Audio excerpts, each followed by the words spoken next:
गरुड़ पुराण छठवां अध्याय। नरक की भयावह यातना समाप्त हो चुकी है। हर चीख, हर दर्द और हर पश्चाताप अब आत्मा के मन में एक गहरे छाले की तरह दर्ज हो चुका है। अब आत्मा उस स्थिति में पहुंच चुकी है जहां उसे दो मार्गों में से एक चुनना है, पुनर्जन्म या मोक्ष। गरुड़ पुराण में कहा गया है कि यह वह समय है जब आत्मा का संपूर्ण लेखा जोखा, हर कर्म, हर भावना और हर पश्चाताप सभी को तौलने की आवश्यकता होती है। यमराज के दरबार में आत्मा से अंतिम प्रश्न पूछा जाता है, क्या तुमने अपने जीवन के कर्मों की वास्तविकता समझी है? अगर आत्मा ने सच्चे दिल से अपने कर्मों को समझा और पश्चाताप किया तो उसे पुनर्जन्म की अनुमति मिल जाती है। लेकिन यदि अभिमान, मोह और क्रोध का अवशेष भी आत्मा में मौजूद हो तो उसे और भी कठिन परिस्थिति में पुनर्जन्म देना होता है।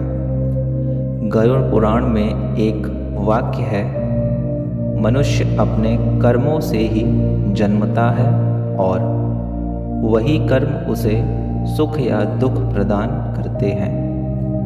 यह इस बात का संकेत है कि जीवन के प्रत्येक कर्म का हमारे जीवन पर गहरा प्रभाव होता है। पुनर्जन्म का रहस्य।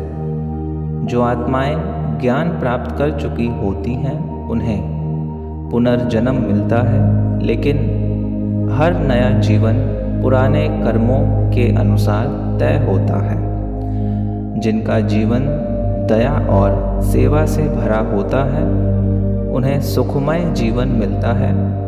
जिन्होंने जीवन में छल और धोखा किया उन्हें कठिन जीवन मिल सकता है। और फिर मोक्ष का मार्ग।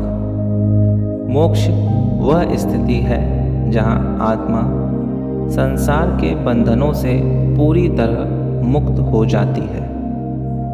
यह केवल उन्हीं आत्माओं को प्राप्त होता है जिन्हें अपने जीवन में मैं और मेरा की सीमाओं को पार कर लिया है, जिन्होंने अपने भीतर से मोह, क्रोध और अहंकार को समाप्त कर दिया है और जिन्होंने समर्पण की भावना से ईश्वर को अपनाया हो। गरुड़ पुराण में कहा गया है, ज्ञान के बिना मोक्ष संभव नहीं और शांति के बिना ज्ञान प्राप्त करना असंभव है। मोक्ष का अर्थ है संसार के जन्म मृत्यु के चक्र से मुक्ति, अनंत शांति और आनंद, आत्मा का भगवान में विलय और संपूर्ण बंधनों से छुटकारा। जब आत्मा मोक्ष प्राप्त कर लेती है तब वह न कहीं जाती है न कहीं आती है, वह केवल ईश्वर में समाहित हो जाती है, जहाँ कोई दुख, भय और पुनर्जन्म नहीं होता। लेकिन जो आत्माएं इस संसार से दूर हैं उन्हें फिर से पृथ्वी पर जन्म लेना होता है।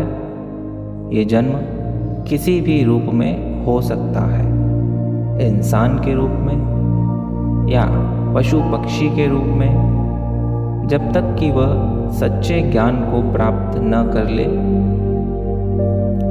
आगे की कहानी गरुड़ पुराण के अगले अध्याय में।